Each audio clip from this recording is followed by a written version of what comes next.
We are live. Now, I know this may be a broken record, but I have to tell every guest when they come in, this is Christmas. This is considered Christmas music. This is I switch my opening song all the time. You know, not just to keep it fresh, but because I don't have an opening song. And I was Googling Thanksgiving music, which I found out very quickly there is no such thing. So we got to, and you have to buy the rights to this music. So I had to pay $29.99 for this song. All right, so that I beat people down with it, and then I also have to explain it because I paid $29.99 for it, so I feel like I get my money's worth. Welcome to the Brian Moreno Show. This is our Monday night ride-along show. Seahawks, Eagles. Thank you for all those who have been joining in as we work out some technical issues. You bring in one piece of equipment and everything else crashes, so I know some of our audio for some of these past shows wasn't the best, but I think with the help of our trusty director and producer, Roberto Almada, I think we have it worked out. Now today in studio, I have a model, actor, someone who actually I have just met, and I'm excited to pick his brain. Ladies and gentlemen, Bo, what last name? Roberts. Bo Roberts. Bo Roberts. Yeah, no, I literally just met Bo. Bo is friends with our producer, Roberto, correct? So that's how, yes, we have been brought as a prisoner today in our Monday Night Football ride-along. And for those of you who don't know Bo, I literally was just getting to know him online, like stalking him a little bit before the show, and I have to say, I saw a lot of you in underwear. Oh God, more than I could have ever expected. Now let me, you are handsome devil. But I have to ask, when was the first time you had to take your clothes off to model? First time, actually modeling.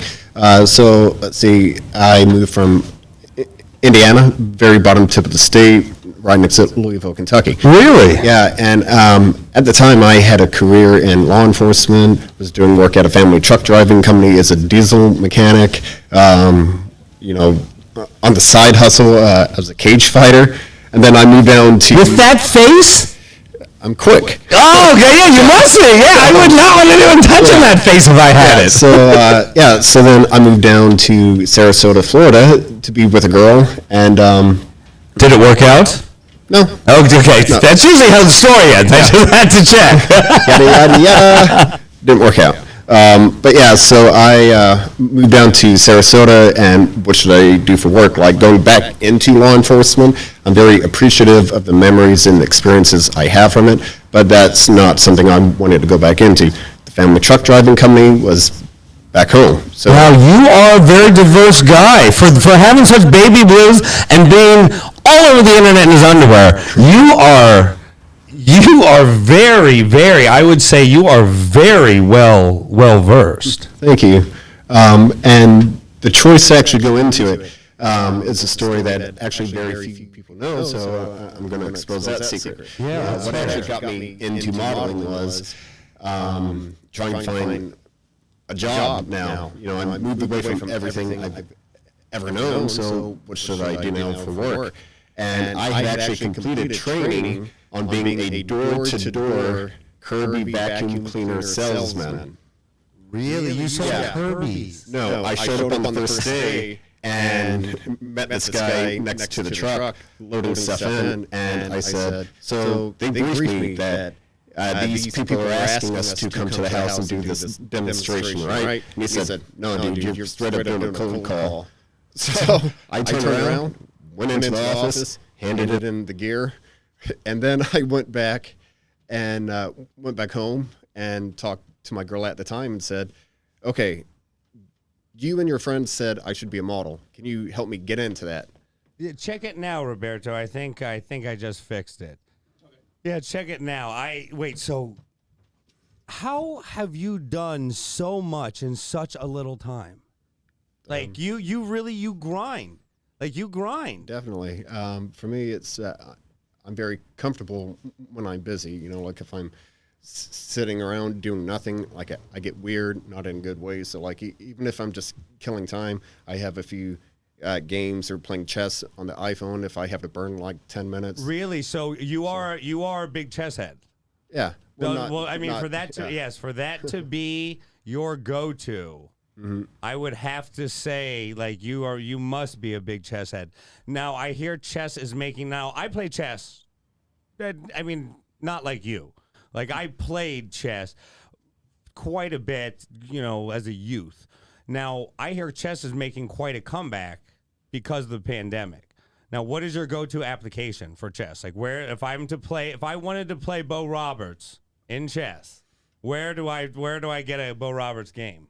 I actually have no idea. The last game I played was just after lockdown. I was on a soap opera called The Bay, and we went up and filmed on like a private ranch, like hours away from Los Angeles County. And they had a chessboard, and this guy, like he actually schooled me on chess. Like I felt like, I play some games, but I can't tell you what app I downloaded. Wait, so you went into the pandemic with a sore loss, with a big L on your chess record. Just came out of lockdown. Okay, gotcha. And then went to this place to film. Gotcha. And started playing on a tangible board. Yeah. And it was a beautiful board that was like all handcrafted from wood.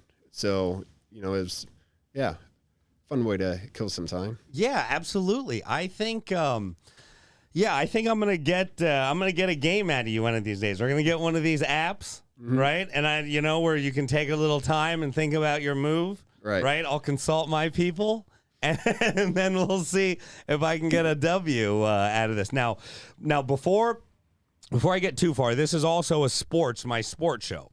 So tonight we have Eagles, Seahawks, and this. Every Saturday, I try to do a live gambling show where we just break down the games, and I'm an avid fan of gambling, but gambling within reason, so I always understand that. And this year, I have a pretty hot record. I'm about 20 and 12 or so against the spread, which is 8 games up. But like I tend to bet a little more than just the picks I give out. So tonight, that being said, the Seahawks are my final leg of a parlay. If they win, I take home 28 units. And I say units are whatever you feel comfortable betting. If you feel comfortable betting $10, that's your 1 unit, whatever it may be. So tonight is a 28 unit. If I win 28 units. So I lose 10 units if I lose, because that's the bet, but I win 28. So that being said, I have the Seahawks -6 right now. Yes, and they play the Eagles. Right. Now, I'm gonna make one call. I'm gonna put Vegas Al on the line. You're gonna hear Vegas Al. We call upon Vegas Al all the time for our gambling advice. Now, we want to hear what Vegas Al has for this game. Okay. Now, Vegas Al's quite a character, I must tell you. Vegas Al, are you on the line? I'm on the line. What's up? How you doing, Vegas Al? Okay, how you doing? Good. I got model actor Bo Roberts in studio with me. Now I've been telling him all about you, Vegas Al, telling you're quite a character, and we go to you. We default to you for our picks. Who do you like tonight? And remember, Vegas Al, he may be on the strip in Vegas, but he's from Philadelphia. So don't be a homer, Vegas Al. Who do you like tonight? Word has it. Take the Eagles +6.5. Yeah, I told you. You heard Vegas Al talk. But I'm going to give you a little insight. If Wentz does not produce tonight, they'll bench him by the half. Wow. I think Peterson's job is in jeopardy. Also, if Jalen Hurts comes in, there's going to be a lot of trick plays, I think. They have to do something different tonight. And the whole world is on the Seahawks. Wow. So that means you go against the world when it comes to that. I know that, Vegas Al. I bet this earlier in the week. This is the last leg of my parlay. It's a 28 unit parlay that I take home. There you go. I know, but I got the Seahawks -6 though. What do I do? You're screwed. That is not the advice I was looking for, Vegas Hal. Now, are you going to have the Ravens? Unfortunately, you can't buy off it because the other half is already done. I know. Now, the Steelers and the Ravens, that game got moved to Wednesday. Do you have a pick for that for us? I won't go near that game. You don't even know who's playing. Gotcha. Yeah. You don't even know who's playing. It could end up like the Saints game yesterday. I did take a game, a basketball game tonight. It just final in overtime. I took Appalachian State over Bowling Green, getting 3 points. They lost by a point, so that's a winner for me. Oh, well, I'll add that to your record, Vegas Hell, because you need your stats padded a little, okay? No, I did good. I told you take Tennessee in the over. No, you did good. No, you actually did. And I don't know if you heard Jersey Josh. Wait, did I tell you to take Atlanta also? Huh? Yeah, I believe so. Did you hear Jersey Josh has gone 3-0 so far this week? Really, huh? Yeah. Jersey Josh? Yeah. Jersey Josh, yes. So he's now going to be a regular on the show competing against Vegas Al. No problem. I'll kick his ass. Well, have a wonderful night, Vegas Al. Thank you for joining us. Okay, guys. All right, bye-bye. Now, I told you, Bo. I told you, like, that when you hear Vegas Al talk, it kind of makes you just want to bet. Totally, yeah. Yeah, like that's Vegas right off the strip. And Jersey Josh is actually Vegas Al's son. That is where we get some of this animosity. Now, also, we have in studio, this is actually a very, very special day. In studio, we have our remote bartender up on the screen right now. Thank you for joining us, Quinton. Quinton Kirby. You have been bartending 7 years, actor, producer, stockbroker, and you know your college football. How are we doing out there, Quinton? We're doing good. I've got some really good stuff lined up for you guys. A few of my favorites. To the best I could, sort of theme them out according to the couple of teams that we got on the screen today. Good. We got to get your audio fixed just a little bit. We're going to tell Roberto to get that audio fixed for you a little bit out there. But now, what is the first drink you're going to bring us today? What do we have on deck for first? Let me hear. Of course, right. And hold on, this is also, we do this so the people at home, you can do all these drinks yourselves. We're gonna have all the ingredients on the list, and this is something that we'd like to regularly get Quinton back for, because we know that a lot of you miss some of the social aspects of going to the bars and being out and having fun with your friends. And it's very important that we can provide that here at the Brian Moreno Show in a very safe environment in our holiday street side bar. Yes. Now, Quinton, how is it out there on the street? Tell me. It's pretty good. It's pretty good. I mean, there's a little bit of honking. It is rush hour, but I mean, if you can deal with that, I think we're still gonna have a good time. Excellent. So what do we get first, Quinton? Okay, so the first cocktail is called an East Side. This is a classic. It's really easy to make. As always, the quality of the ingredients you're using is key. So what we start with is an ounce of fresh lime juice, which I juiced earlier today. We have 3/4 of an ounce of simple syrup. Easy enough to make at home. You can also buy that really easily. And then what we're going to do is we're going to muddle a couple of pieces of cucumber with a few mint leaves as well. And then we add 2 ounces of gin. Specifically today, I chose a gin that I absolutely love. It's called Terroir St. George. And this specifically has a really great sort of Pacific Northwest piney quality to it. Wow. It's made locally up in Alameda, California.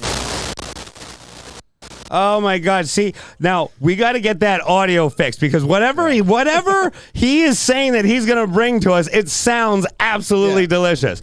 Hey, Roberto, let's get that audio cleaned up and let's get a first drink in here, okay? The game is about to start, and for those of you who aren't sports fans, you don't have to watch the game at all. We will give you updates here and there, but But this show is more about entertainment, whether you are a sports fan or not. Now, I believe he said whiskey is what we are going to be drinking. Right? I couldn't hear through that audio. It was now that is our remote studio. So and he said piney. So to me, that's totally the Christmas spirit to go along with that Tim Burton-esque Christmas. Yes, absolutely. Yeah. Now, do you? How long have you been in LA? Let me ask you that. My memory tells me about 5 years, but Facebook tells me it's more like 8. Oh, really? So 3 years missing. Now, I miss going out to the bar. I don't know, were you much of a socialite back before pandemic? Oh, yes, no. Yeah. I mean, I tried to cut back, going out sometimes because after comedy shows, it's very easy, let's go get a drink at the bar, hang out at the Improv, whatever. But I tried to cut back on going out towards this last year, but I now that I have been like forced to not, a part of me missed it like a lot. Like I genuinely missed it, and now I almost forget what it's like. It feels like to go into a bar, and just sit next to random people and have random conversations. Yep. Like it seems like such a distant memory. Right before pandemic happened, I was in Asia. I did Bangkok, Singapore. I was in Tokyo, a bunch of places. Like I could have been patient zero. I mean, I didn't get COVID till March. I was actually. Do you remember when the Utah Jazz were playing Minnesota and Rudy Gobert touched all those microphones? It was March 14th. He was very sick. And he kind of made a joke about COVID.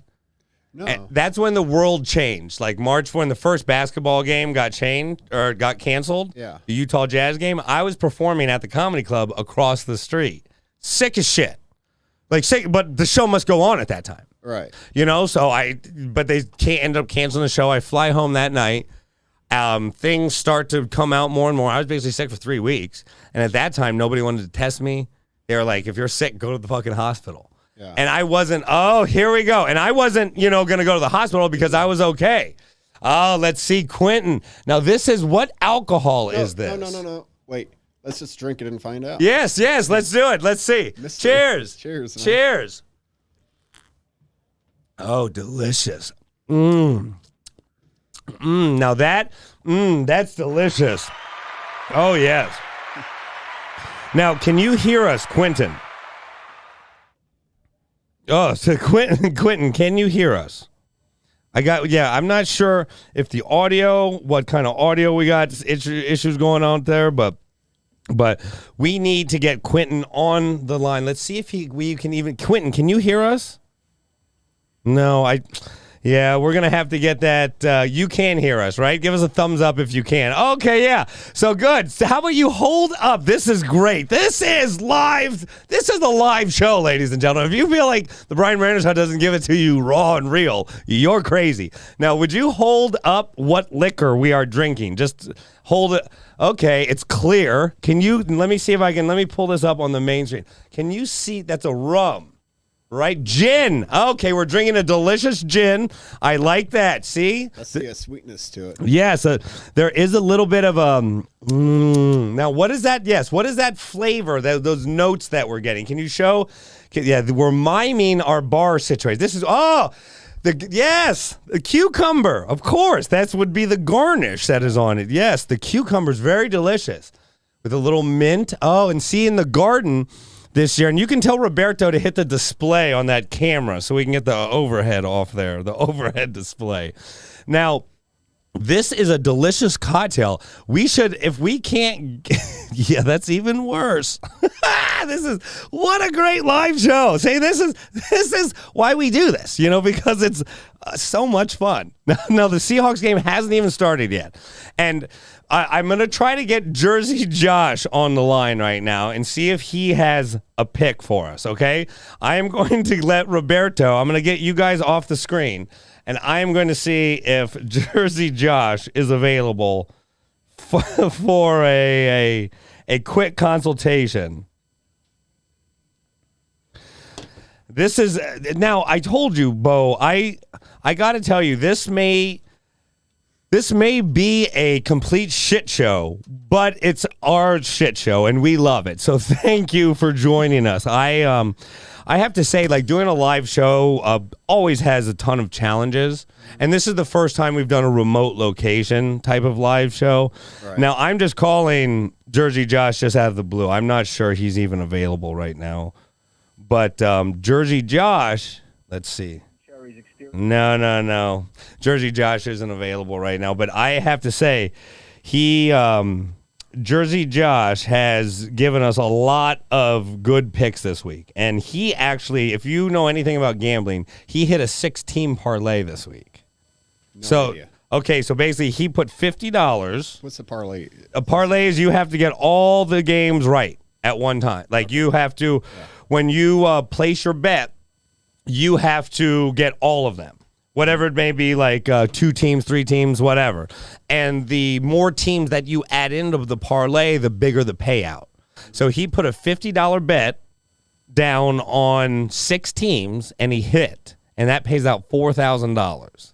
Nice. Yeah, so that, like I say, I always promote gambling within reason, but this is one of those bets. Jersey Josh on the line. I'm just talking about your 6-team parlay, Jersey Josh. Woo! 6-teamer. I'm fired this week, baby. Yeah, that is hot tamales. Who do you like tonight, Jersey? I actually missed a 9-team, $9,000 parlay. I had the freaking New York Jets as my one play that lost. Oh my God! Wow, that is. And see, I would have had a monster weekend. Wow, no, that was great. And who do you like tonight? You already took the. One bet I really, really like is the Seahawks first half, because the Eagles have barely been scoring anything in the first half of every game. Really? Yeah, Eagles have no offense. And I hope you're right, because like I say, the last leg of my parlay, and this is big time. Like this is big. This is 28 units. It's a shoebox game. You take the shoebox out from under the bed, and you put it all on the Seahawks. Oh my gosh! See, I told you, Bo. There's nothing but action in this studio. I get a read on a team, and when I find a team, and you know what their sense, and you could bet them either way. Yeah. This team's decimated, man. 4 of their offensive linemen are out. The quarterback is hearing the guy behind him coming in. You know what I mean? I really hope that you are right here, because I want to hit this parlay. Like I want to hit, and mine is a 2-teamer parlay. Like I picked one other team, and if I get and you win, it's 28-1, I believe, on a on a 2-team parlay. So the Patriots game was the only one we had a chance of losing. Oh, I know the Patriots. They pulled that out just like I thought they'd pull that out. The Patriots game, this was big. The Patriots won against Arizona in overtime. They were a 2-point underdog, and they won in overtime, and that was a big play for me. Yeah. That was a very big play. And like I say, this is normally I'm going to have to talk to you. Once the game starts, I'm going to have to talk to you a little bit more about your career. No, because I'm very interested. But this is the action. This is the money-making part. And I have Here's the problem. If you tune into the Philly sports this week, the owner is completely frustrated with the team. There's a report out that just came out like an hour ago that he told the coach that if Wentz struggles, then to go to Jalen Hurts right away. He's shook. The guy, it's in his head. It's like a pitcher once you start hearing the demons, man, it's over, man. Vegas Al just told us that same thing. Vegas Al said that he thinks Carson Wentz, if he isn't producing, he's out at halftime. The only thing that scares me on the Seahawks line, if they roll the Hurts early, they might get a little spark out of my backup goalie theory. Wow. That everybody plays a little harder when the backup comes in. See, Jersey Josh, I'm very happy we got you on the line today. This is very good insight. Now we're gonna have you back every week, because Vegas Al is talking shit, Jersey Josh. He's always on the Eagles. He loves the Eagles. Vegas Al said he's going to put you in his place, in your place. Well, after this week, I can't give them away for free every week, man. So. Thank No, I you. look for, honestly, here's my call. 42-13 Seahawks. It's not even going to be close. It'll be like last night's game with the Packers. I like, yes. Well, we're all in studio. We are very happy. Now, kickoff is about to happen. We have a bartender here in studio. I hope to get you out to the West Coast one day. Jersey Josh, give your family all the love, and I'll talk to you later in the week. You got it. All right, Jersey. Now, see, I told you nothing but action in this studio. I do everything I can to provide the fans with an opportunity to make some money. Now, do you watch like football at all? Not this season because of a tragic misconception. So my wife and I decided, hey, let's cut cable, go online. So we have Amazon Prime as well as Netflix. Sure. Inside Amazon Prime, I purchased ESPN Plus, knowing you can watch a decent amount of football games and at least recaps and stuff like that. Yeah. So come to find out, when you order ESPN Plus, you can't watch football like hard stop at all, except for Thursday night football. Yeah, that's the only. So I've been missing this entire season. Oh, now see, I've had a few seasons like that where this year I'm a consumer. Like I literally I got 2 routers. I got, one for my video game. Like I'm a total crackhead consumer when it comes to entertainment. And I got to say that I have been very invested in football this year. There have been a few years where I haven't, and I'm just so happy the season actually went off. I was very worried that football wasn't going to happen this year, and I was going to be ass out. So the potential of losing it, is that what really ignited? Well, newfound passion for it? No, I've always had the passion for football. I just like kind of with video games, I feel like as you get older in life, you have to give up certain things because other things take priority or precedent, like your value systems change. And, you don't have time for it. But then this happened, and I have reignited my love for video games this year, like back when I was 15 years old. I've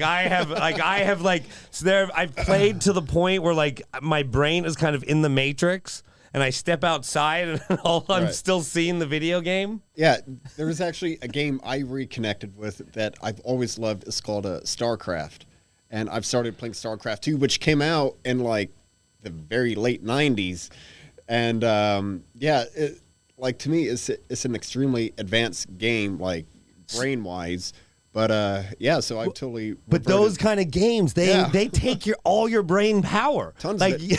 So here's a good way to put it in perspective. No matter what game you buy today, you have easy, medium, hard, super easy, etc. What setting do you put it on?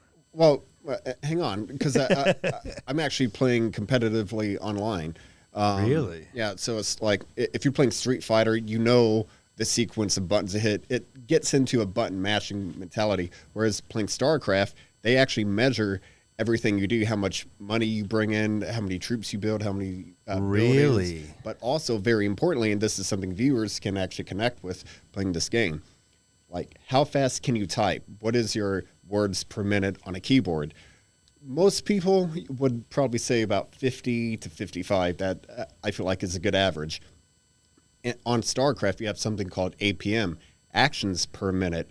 And the people who still play, the game came out in the late 90s, they still play championships, I think close to 6 figures for the championship. I remember this game now that you're talking about. Yeah, right. So their actions per minute, I think, is around 100 or over 100. So what's happening is, instead of playing chess and everything is very, controlled, yes.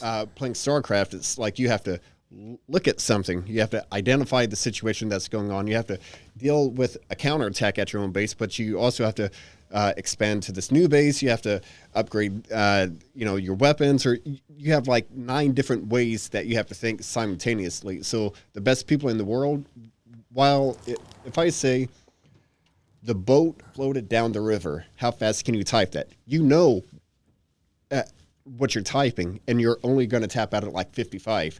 They're acknowledging a situation and reacting to it over 100 times a minute. Wow. So, yeah. To me, so they're doing like more. They're doing basically like my quick math is about 1.2 actions per second. It's insane. Per sec, Trust me. like on average, like Yeah. that's unimaginable to think about, because I understand what it takes, the hand-eye coordination in some Yeah. of these games. Like I totally, and I see how in my latter years, I'm not, wouldn't say I've lost a step, but I can tell I'm either out of practice or getting rustier. Yeah. You know, because I can see the way some of these kids, I'm like, I mean, granted, some of these PC players, and I'm on Xbox, and they have all these things that help them cheat. Oh, but God, your game is a PC game? Or Yeah, PC. And to me, like when you play it, it feels mathematical. Actually, does your wife enjoy the fact that you play it or no? No, she loves it. Okay, well, yeah. Just Yeah. Does she play also? No, she definitely does not. Okay. Well, no, I think, especially in this culture right now, having some type of outlet where you can just, not necessarily escape, but focus on something other than the news or a pandemic or whatever. I think there is a healthy release to it that I kind of forgot about, because I do enjoy tapping in now and then, And prior to COVID, like the way I would do that, like I double as a live music photographer. Yes. So some days I'm just kind of pent up. I have to get out instead of going to a bar and doing that. I'm like, let's have somebody else pay for my Uber, pay for my drinks from the bar. I'm taking photos front stage, backstage at live rock shows. To me, that's a fun time out. But since that's been removed, all of a sudden going out to the bar and hanging with friends, that's transferred into StarCraft. Yeah, for see, me. that's a very intellectual way to break it down. Yeah, so I actually play with two friends. One I've known since the 4th grade, and one I've known since I moved out to Los Angeles. The three of us get together, and that's how we could spend like a Friday evening. It's just That's that's modern day going to the bar. Yeah, you are. God, for a pretty face, you got a lot of good shit to say, Bo. Now let's try this again. Our man on the street, our man at the bar, Quinton Kirby. How you doing, Quinton? I'm doing okay. Oh, trying to survive. we got our audio fixed. Good. This is God. This is much better. Now, Quinton, tell us what did we drink this first time? What were we drinking? Okay, so the first cocktail was called an East Side. It's a classic, pretty easy to make. It's all based around the sort of the quality of the ingredients you're using. So it's going to be fresh lime juice, which I juiced this morning, and then we've got cucumbers and mint. And then on top of that, we're going to use a little bit of simple syrup, which you can buy pretty easily enough at the store. You can also make it yourself. It's really easy to do. And simple syrup is just sugar and water, correct?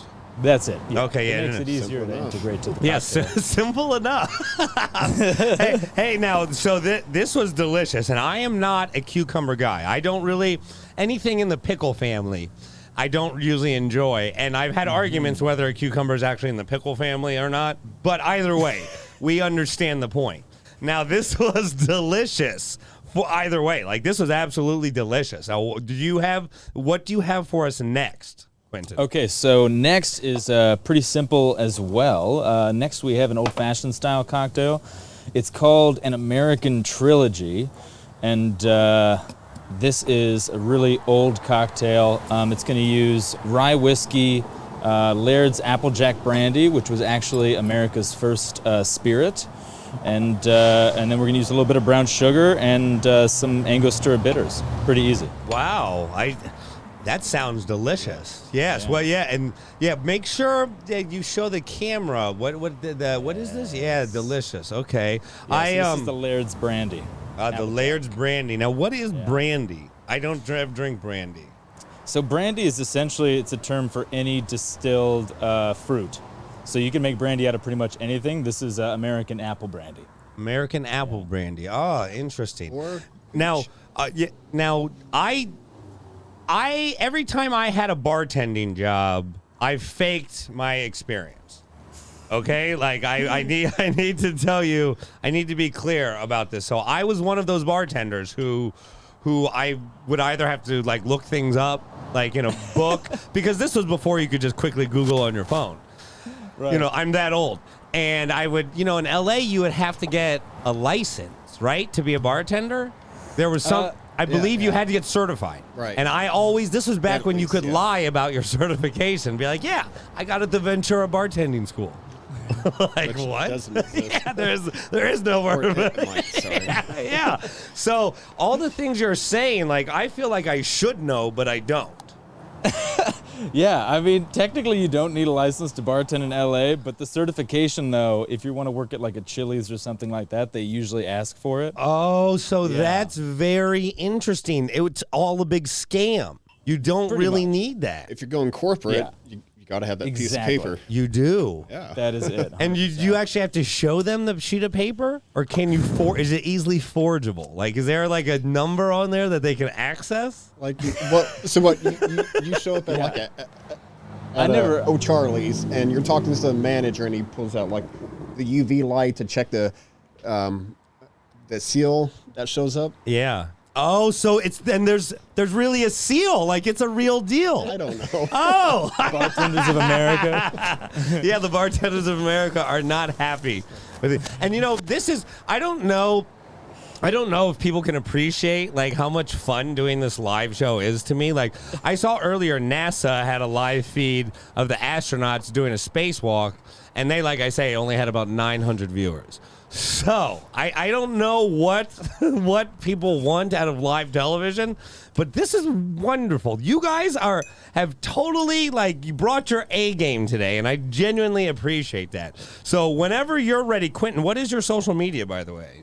If you want to Social media is Quinton Kirby. So at Quinton Kirby, pretty simple. Quinten, Quinton Kirby. I like your style very much. Now you come in and let us know whenever you're ready. We will be ready for you. So my questions now go to you, my kind sir, Bo. Do you believe in aliens? First off, let's get to the hard-hitting questions. Oh, so we went from football to aliens. Well, yeah, no, I mean, because I do have, I'm going somewhere with this. I will eventually get back to football because the score is still 0-0. It's the game right now. There seems to be a little more, there's some fighting on the screen, a little more fighting than there was in the Tyson fight. Right. Last night. We did a live stream of that. I mean, it was worth $50. Like, did you see it? The Tyson? More of a recap. But yeah, you saw the recap. Yeah. So you basically saw everything you needed to see. Yeah. And Tyson was obviously instructed to not hit Roy Jones in the head because he could have won that fight. He could have won that fight very quickly. Very, very quickly. Now, let's get back to the point. Do you believe in aliens? Yeah. You do? Yeah. Okay. So, it's easy enough. Obviously I'm quite a alien, or I would call myself an alien aficionado, but understand that, oh yeah, she's Hazel's just having a good time there. Yeah, I'm also a skeptic on a lot of news that comes out. Things like especially when it comes from the Pentagon or the government, I'm very skeptical on any of that stuff because the Pentagon plans things out so far in advance. Like they're playing what I call like 3D poker. Like three-dimensional poker. Have you ever seen that poker where you're playing multiple boards at the same time? It's this computer game. It's called 3D poker. Or 3D chess, 3D chess. And it's like three boards on top of each other. I'll have to check it out. Yes, I've only ever seen. I've never played. But I always say like the Pentagon and people like that, they're playing 3D chess. Like they're thinking on higher levels that you and I aren't, and they control the flow of information at their leisure. So when things come out from the Pentagon, I tend to question why. Right. You know, and don't necessarily believe it. Now, this news story I'm pulling up on the screen right now. This was recently out. This was the monolith in Utah that that they say, I don't know, that so they say disappeared. I find that very interesting. Now, here is a picture of the one that supposedly just appeared in Romania, which looks totally different. Looks very machined. Yes, absolutely. It looks like a couple Romanian guys have been working tirelessly for the last week on this. And I don't necessarily, you know, I don't know how to take a lot of Eastern European news. Like, I take it with a grain of salt anyway, because I don't necessarily know what to believe. Ah, Quinton. Yes, I like to see this. Please enter. Let's see what we have here. Quinton, this looks delicious. Can we get that camera back going out there? Quinton's went out. That's wonderful. Now, Quinton, I believe you're still mic'd. Let me hear you. What are we drinking right now? Yes, absolutely. So this is an old-fashioned style cocktail with Laird's Applejack, American brandy, and rye whiskey. This was the brandy. Yes. I am paying attention. I assure you. When I ask multiple times, it's for the audience's sake. It's not because I don't remember. Of course. Now, so did you finish your first? You did finish your first. Okay, now this is our second. And what is the name of this one, Quinton? So this is called an American Trilogy. An American Trilogy. I like the sound of that. Now, cheers to you, Sir Bo. Did you ever think your career would lead you to such a wonderful live show? Never in 1,000 years. Now, when the film comes out, I have Roberto was the AD of my film last year. Do you remember when people stormed Area 51? Quote unquote. I've heard of it. Okay, yes, it would have been last. Yes, this would have been last. There was chatter August. on It was socials quite. about it, Yes, it was quite a thing. Millions of people, agreed they were going to go on the Facebook page. Yada da. So I got a production crew together, rented a couple sprinters, and we filmed a documentary about going out there. I've been editing it for the last year. Things got slowed down a little because of the pandemic. There was a few months where people were even afraid to edit. COVID could jump off the screen. Yeah. So it's like, well, you're fine. You're not going to get into my movie. Just finish. But we've been editing, and it's getting close, and it's someone of your intellect, I think, will appreciate it, because it's a very different type of movie. Now, back to the initial point, what are your thoughts about the Monolith? As far as what? This is an open-ended question, sir. To me, I would lean towards it being man-made, especially when both of them. Especially when you add in the second one. And my wife owns a PR firm, and so I've been privy to find out, certain little tidbits you don't think are interesting, but are interesting. Like, for example, all of a sudden the monolith disappeared. Sure. So hang on. If I take this drink off the table and I put it there, it was there, now it's not. Would you agree that it disappeared? Well, right? It's no longer well, there. When you say the word disappeared, there's like a magical aspect of that word, instead of somebody came and dug it up and threw it in the back of their truck and drove away. Like that makes it very real. But when you say it disappeared, it adds to the magic, allure, the mystery, right. So back to je ne sais quoi, huh? So when you live with someone who owns a PR company, you learn little minute details of just changing one word changes your entire outlook. Is it a redneck driving away with it, or did it magically evaporate? Now that's a really come back in Romania? I'm skeptical. Generally speaking, if almost anything, I tend to believe very little. I not necessarily believe until I see things from my own eyes, or until I've done my own due diligence, right? Whatnot, until I've really looked into it. Now, this whole story felt shady to me. The whole thing felt shady.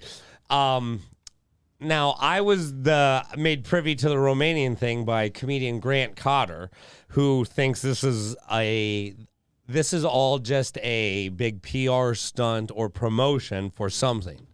Just like you think. Like, you think this is absolutely manufactured. The whole thing. Yeah. Like from 'Cause, of course, if you don't bring up Kubrick's Space Odyssey, then that's the very obvious direct connection that if anybody says that they love movies, then if they're halfway truthful on that, they've seen that movie. And you have the monolith that is in that movie. So to me, that's the direct connection. Somebody saw it. It's like 2020. It's so weird. How much more weird can it get? Somebody came up with it. So I think they put it down because if not, then the second path would be that Kubrick was onto something and he's experienced something to do with a monolith to where he had some advanced knowledge or forewarning or something to tie that in, because for it to happen now, it's just, to me, it's too much of a coincidence. See, I like the way your brain is working on this. Like that, now you're bringing up something totally different, whether it be consciousness or sometimes our access to information. Because I would say even there are moments where I feel like, and some people call them downloads from the universe, whatever, like just moments of clarity, as alcoholics call it, whatever, where you can just see things that you don't know where it came from, whether it be ideas, whether it be goals of yours, whether it be a future version of yourself, whatever. Yeah. I think a lot of great sci-fi comes from moments of those, from the creator has moments of those, whether it be moments of clarity where they see something that they don't maybe completely understand, but our brain is able to put things together and maybe a coherent story fashion, and sci-fi is a vehicle in which we can express a lot of esoteric thought. So I think that's a very, very unique perspective on the like if it were real, the validity of it, then somebody in the past was onto something that we're just now becoming privy to, like open. And that's a very unique, that's a very not only open-minded way to think, that's very high level thought, to break it down, to connect those dots. And I think that, and that to me, I don't force anyone to agree with the way I think, but I think it's narrow-minded to not believe in other life or to think that we are just the only sentient beings, in the universe. Like, I think it's very narrow-minded and probably sad at the same time. To me, I wouldn't say sad, narrow-minded, or anything like that. To me, it's just based on, because I've actually developed a script, and playing StarCraft, back to StarCraft, I would play with a guy I've known since 4th grade, and he's grown up going to church every Sunday, and then would also have to go to like the before school, Sunday school, I guess, and then like halfway through the week. So he did that, and he's very well versed in the Bible. And the way that he breaks it down, like he has certain aspects that it justifies it for him. So like the script I've been working on, it's all about how we can all experience the exact same thing, but all of us have a very different outcome from it. Like when you see the light at the end of the tunnel, what does that mean, right? So somebody who is religious, they think that they've just had an interaction with God. Somebody who is agnostic or just spiritual but not religious, they may think they're having an out-of-body experience, astral projection, so on and so forth. And then you have somebody who, on the low end, that doesn't believe in anything. They're just a hardcore atheist. What they would say is people who have literally experienced a near-death experience and were brought back after being dead, they've experienced light at the end of the tunnel. But what happens scientifically, so I would actually connect that to the agnostic mindset, is when blood begins to drain from the brain, it throws the mind into an altered state of consciousness. So when people talk about it, so literally you're looking at the exact same thing, a light at the end of the tunnel, but depending on the facts that you were handed to you, you have chosen to accept reality in this certain way. Wow. Yeah. Like, that's very, that our perspective, in essence, you're talking about perspective. Now, Right. Our perspective is genuinely affected by so many external things. That, like, our religious beliefs, our experiences, our sometimes desire to want to believe, things, whatever it may be. Now, I try to not think of death too much. When my father passed, it forced me to. This was about 4 years ago now. 4 years ago in a few days, and it forced me to act. Yeah. No, well, thank you. No, but we all have our finite time. The gift and the curse of life. Right. And it forced me to think a little differently about death and how I want to be remembered and my legacy and what I'm doing with myself. And you do? Okay, yeah. Here, yes. Let's take the glasses. We got another drink coming. Now I'm gonna go. Another? We have a quarter left in football. We go to halftime because I make a halftime bet. You're doing good though. You're hanging in, Bo. Bo Roberts at Mr. Bo Roberts on Instagram. If you want to see him in underwear, there are plenty of these photos out there. Now, Mr. Bo Roberts, do you believe in? Are you religious? I guess. Before I say, like, do you believe in like an afterlife? Because I know what I believe. Yeah. Well, yeah, yes, and much smarter people than me have tried to explain it. So I'm not trying to change anyone's opinion, but basically, my body is simply the vessel for my consciousness. Okay, whatever my consciousness is. That's a lot of conversations to be had. Right. What that really is and what determines what consciousness is. I'm not smart enough to say whether consciousness is able to live on or it's able to transform into something else, because I don't believe that energy is ever necessarily destroyed. It just changes forms, like it's still there. And I know the memory of my father and the lessons, because we did not have a close relationship, and I learned a lot from him after death, unfortunately. I learned a lot during, but a lot more after. Like what? About acceptance, about understanding that I am a better man from even his genuine disapproval of me. It allowed me to be a better person and more in touch with who I am, because it forced me to be clear on what I wanted and who I believed I could be and I wanted to be. And if he didn't make me fight as hard as I did to try to prove myself, then I don't think I would continue to fight as hard as I do to try to prove not only my worth to myself, but to the universe, because I think I was given so many gifts, and if I don't give back, if I don't try to do my best, then what the hell was it for? Right. But that's also why I can only play video games so much time, because I'm not. That's like when I'm spending too much time playing video games or other things, that I'm not doing creative things. So that it is a balance. But back to the original point, like about the afterlife, I don't know if my soul will live on, but I know that my words and my actions and the way I affect other people will.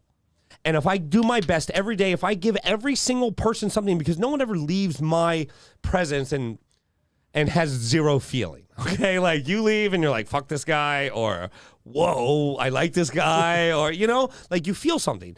And I try to give you everything that I can, and I do this at a great cost to myself sometimes. at a great cost. Some of my great failures have been because of these beliefs of putting myself out there.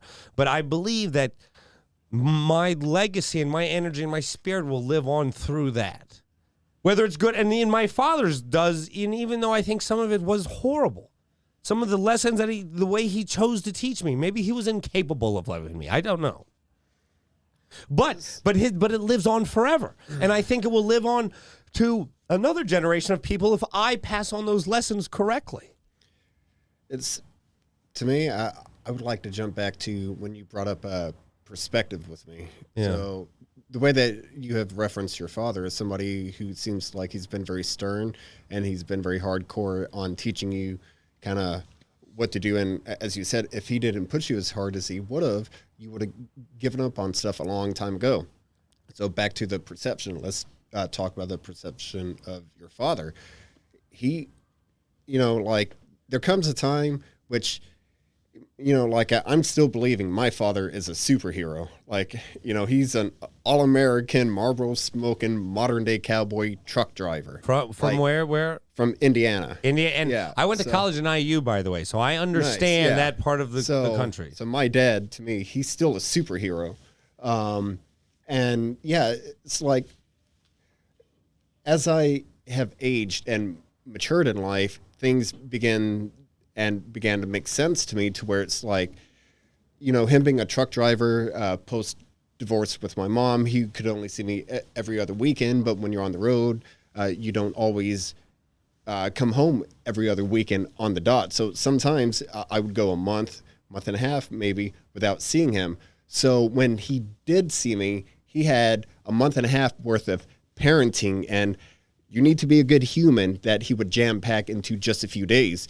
And what that caused to a young child is like, geez, every time this guy comes around, he's yelling at me. He's like, you need to do this, do that.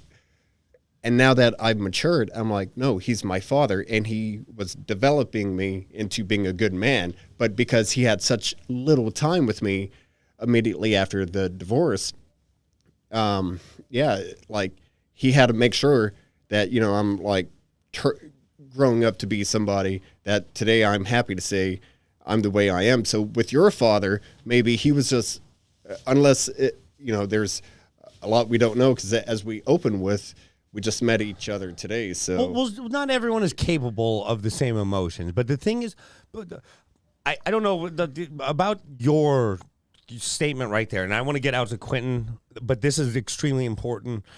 I think it's amazing that you are enough of a thoughtful human to have come to this reality when your father's still with you. Because a lot of people, and for me, I didn't come to that same, and I came to the same point at you, just a much more circuitous route.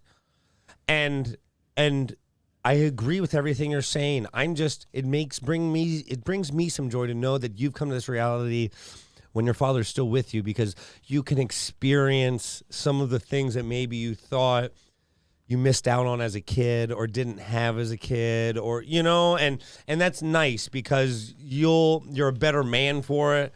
And I think a lot of people can learn from that type of thought.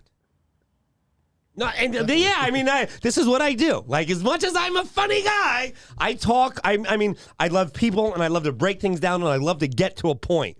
Now, let's get to a point with Quinton. Yes. Okay, now, Quinton, we are out live on the street. Did you hear us just break down? You're hearing all of us in the studio, correct, Quinton? Oh, yeah. Okay. Oh, yeah, totally. Yeah, we are... we are in here literally pouring our hearts out because of your delicious cocktails. Literally getting to some deep-rooted, like, it may have cost me 6 less therapy sessions to get to some of the issues that I just resolved with Mr. Bo Roberts here. Now, Quinton. I'll send you the invoice. Yeah. Now, tell me what you have for us now, Quinton. So, as the Romans say, in vino veritas. So you're going to get the truth. There's liquor in your system, that's for sure. Yes. But, man, it does me good to hear you guys talk about, fatherhood and growing up. I also had you know, life is tough. And Yeah, well, yes, tell us a little about you. I want to hear. Yeah, I mean, my, you know, I love my family really great. My relationship with my dad is a little complicated, as they often are, but yeah, I mean, he's a brilliant man who's been through a lot of tough times. He was, you know, made a lot of money early in his life, and then eventually, you know, became homeless and lost it all, and the family went through some tough times going through that, and Wow. it's you know, but it's something that you have to talk about, which is why it's important. I mean, like you said, maybe if it takes alcohol, whatever, but it is something that you actually have to talk about. Fortunately, I've become comfortable talking about it. I have a brother who's amazing, so he and I have done a whole lot of cathartic conversation.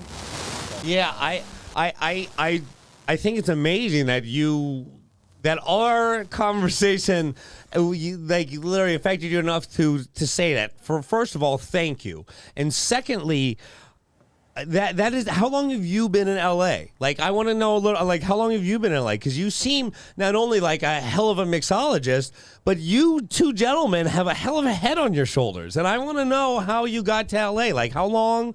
Where are you from, Quinton? I am one of the few people who's actually from LA. Yes. Okay, and where did you go to high school? I went to Loyola High School in downtown. Okay. Great school, and I love it. Yeah. Yes. Oh, see, that's wonderful. You know, through all of our strife and all of our struggle and all the problems that happen, it's like there are wonderful things that balance it out. And if you're able to understand that life, it's not all good, it's not all bad, but we can literally make good from everything. Like, we can take a little something and be better for it. I think is not only amazing. I think it's something that it's a lot of humility that sometimes is lacking in our world as of late. And I think that type of humility and that type of understanding of like the self is really, it's a wonderful thing. And when my father passed, I was on stage at the Improv and I had to fly out the next day, and I basically broke down. And you know, I also realized that this is who I am, you know, and as much as I am a funny, thought-provoking kind of guy, I am extremely emotional, and I'm true to my emotions. And I think when individuals are able to talk about real things, I think we're all better for it. And so that's why I applaud both of you. Absolutely, the whole studio applauds, just the live audience waiting with bated breath. Now, what is our next drink? Like, I'm dying to know. Like, maybe I can get to something even more. Maybe you can get me crying by the end of this cocktail. Oh, this cocktail is going to kick you in the teeth, so it'll get you there. Okay, what do we got, Q? Okay, first, before we get started, I just wanted to say, Bo, StarCraft, absolutely, man. I'm there. Got it? Wow. This is quite a promotion for the StarCraft world. Oh, man. Okay, so today, the third cocktail is kind of the punchiest of them all. This is going to be the one that normally puts you to bed, but I got another one after this, so you're going to have to stay awake for me. But this is called a Black Manhattan.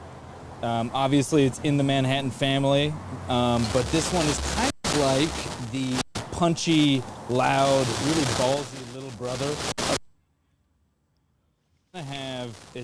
It's almost entirely alcohol, and it's mostly high-proof alcohol, but I think you're gonna dig it. Yeah, see, I can't. We are getting some feedback because here in the studio, just so the people don't know, like, I literally do this with all the equipment that I got for my movie last year. Like, most of this is like my stuff. So we work out a lot of the issues, and we're getting a little bit of feedback on Quinton. So when he comes in to bring the drinks, we're gonna get this broken down one more time. Okay? We're getting a little feedback, Quinton. So you come in whenever you're ready. And the Eagles were ending up the first quarter. It's still 0-0. You see, we haven't missed anything. That's why, I mean, this is a ride-along type of show. I think, Roberto, it's probably the channel. We're probably interfering with someone. Now, I would say this show, as much as I promote it as like a Monday Night Football ride-along, I put you in your underwear on the flyer. because I wanted to make it clear that did your sound ears go off? No, I'm Okay. No, I wanted to make it clear for the ladies that, or whoever, that you don't have to really care about football to watch this particular live show, because as much as I love football and it's important to me, this show and talking with individuals like you, that means everything to me. Now, I guess my next, how long have you been married? Because you seem like, okay, now, I could be totally wrong, but I feel like a gentleman of your particular look have had women fawning over him throughout his life. Now, how long have you been married? 5 years. 5 years. Now, is it like 5 years underwater, or is it good 5 years? I'm not like you would be drowning. Like no. But it's good 5 years. Congratulations, 5 Thank years. you. Yeah, yes. like I'm still super stoked about it. That's like, wonderful. No, that's great. Yeah. Michelle is my partner in crime. And Okay. Yes. No, Michelle. That's no. I hadn't asked the name. Now, Michelle. Congratulations. By the way, you're quite a score. Like you're a smart guy who. I don't know how you got to this point. I don't know if it was from your hardship as a child, or this is like you kind of developed this way of thinking. Like because some people they are more open than others. Right. And you seem to be very open-minded. Now, do you think this was something that you had as a child, or, like I say, developed? I would say it's much more of a nature versus nurture conversation, but some of both, actually. From kindergarten until 2 years after high school, I actually went through intensive speech therapy. Really? My Is it a stutter? R's, S's, and then a stutter turned into a stammer.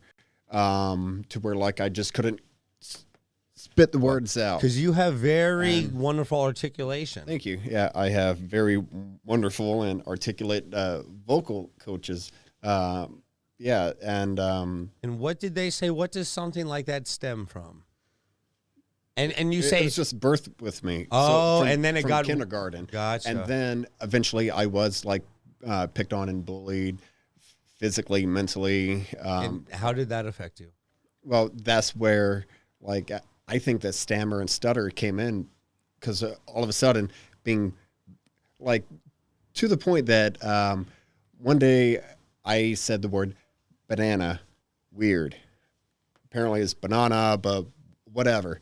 And then that turned into a thing to where literally the captain of the high school football team passed around his helmet and had everybody on the team throw money in. At the end, they counted it out, and it came out to like $280. And he said, look, here's $280. Just say banana one time loud enough for all of us to hear you, and you can take the money and run out.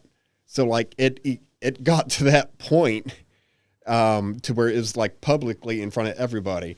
And then that advanced to where now, like, I'm the captain of basically the people making fun of me. So like senior year, I was captain of football, wrestling, track, and baseball. So you overcame a lot, and people really loved that about you.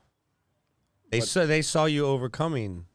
You're standing. No. They like so really being captain of football, wrestling, track, and baseball. Yeah. If we would have a win, which my senior year football team never did. We had one victory, but then we had somebody that got 3 Fs on a report card, and he played in a varsity game. So that the one win we had was taken away. So we literally won no games my senior year. But, when I would win in other sports, yeah, like on the ride home, people were talking about going to the big after party and stuff like that. I was never invited. Because back in the Midwest, very tragically, it's something people can, they've heard it, but it's still very relevant to where, like, if you're different, you're not celebrated. You're kind of cast aside, which put me into the world of playing Magic the Gathering cards. If you hand me a Rubik's Cube, after these cocktails, it might take me 4 minutes, but I can solve it on camera in 4 minutes if you give me a Rubik's Cube tonight. Wow. And that's where I got into playing StarCraft. So I'm actually a huge geek at heart. That just I never confuse that. Just so nature- you understand, Bo. I could tell you are a geek very quickly. So Yes, don't think you hide it that well. well, like just knowing my history, like I graduated with a couple collegiate offers from wrestling schools, and then I was talking to a scout from the St. Louis Cardinals and Atlanta Braves for playing baseball. Wow, you were quite quite athletic. And I played football, and I was vicious to the extent that I graduated weighing 165 pounds. Ooh, you're a big guy to be that little. 165 pounds, and I played fullback and nose guard. Wow. Which are like, Well, how much do you weigh now?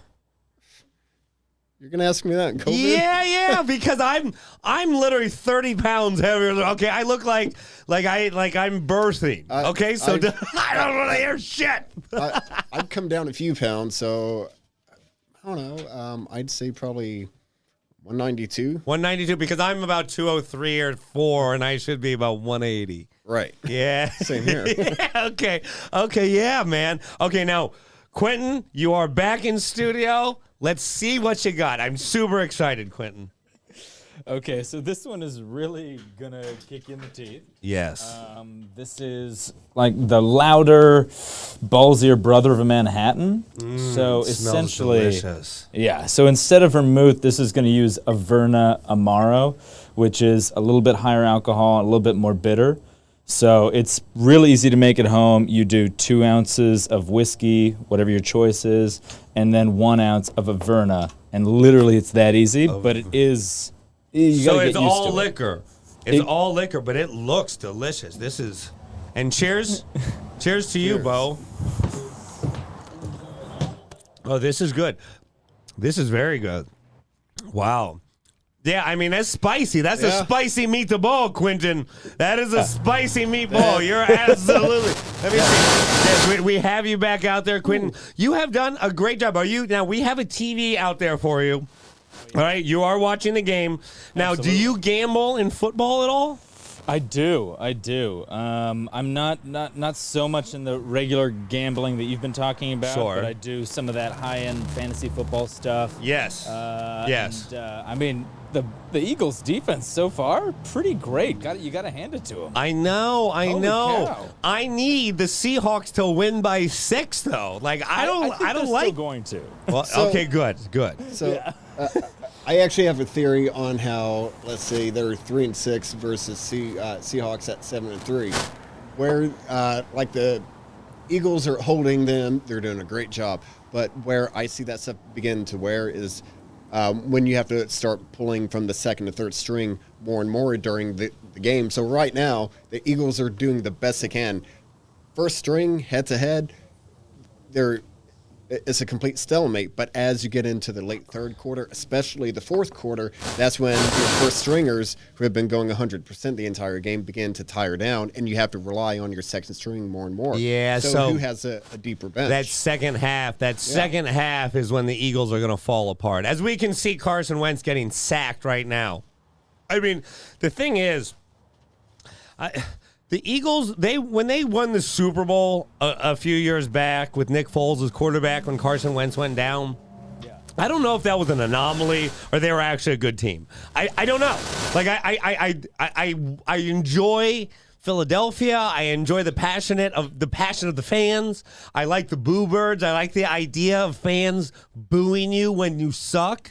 Like I do. I enjoy that. You know, maybe it's the shitty human in me that enjoys that. I'm on the same path. To me, like I've always been hyper competitive. So to me, like I'm not a fan of participation trophies.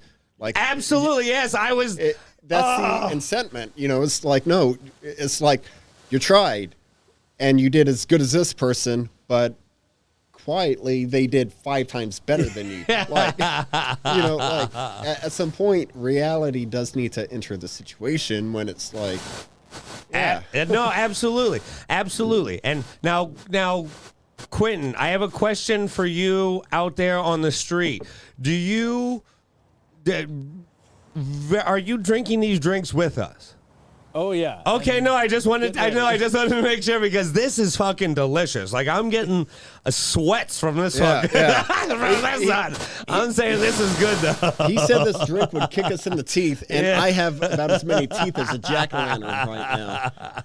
Yeah, man, I feel it in my loins. I totally did. Now the Seahawks are driving. They're looking good. I mean, driving the ball, they just got to get it in the end zone. They had a 4 and out that I'm not too happy about. Now, I guess my next question for you, Bo, because Quinton is also actor, writer, producer. Quinton is also a very talented man. I consider myself an ex-comedian, ex-actor, I'm in the union. I've been in SAG for 13, 15 years. I've tried and failed at many an endeavor. And now that I don't perform comedy as much, I consider myself an ex-comedian, current director. But that being said, your experiences in the business. That's just your perspective. Oh, no, I know. I just, it's also me talking shit. It's also about yourself because you're saying X. You're like mentally. You're like putting these roadblocks up, saying, "I don't do this anymore. I don't." Well, do that no, anymore. I mean, just say right now you're focused on doing an amazing video podcast. You're not focused on stage comedy at the moment. But I also, it's also kind of a joke, like running joke with me because of I would be a current actor if I got booked. I'm very open to coming out of retirement. This is like a boxer that's retiring just a little bit early. You're like, fuck you. You just want the drama. Yeah. So there is a little bit of truth to that, to me just talking shit. And I regularly say this. I feel like comedy in the time and, the 10, 11 years that I've been doing comedy, it's become very diluted, very saturated, the market. Just like I would say most industries, more people hungry, trying things. Seahawks, deep pass, 3rd and 13 down the 2-yard line. Russell Wilson bringing those units home. Now, I guess what I'm getting at is I don't know if I would, knowing what I know about the business, I would probably still stay in it, but I would make different choices. I would trust different people. I probably wouldn't take so many things so personally. There's a lot of...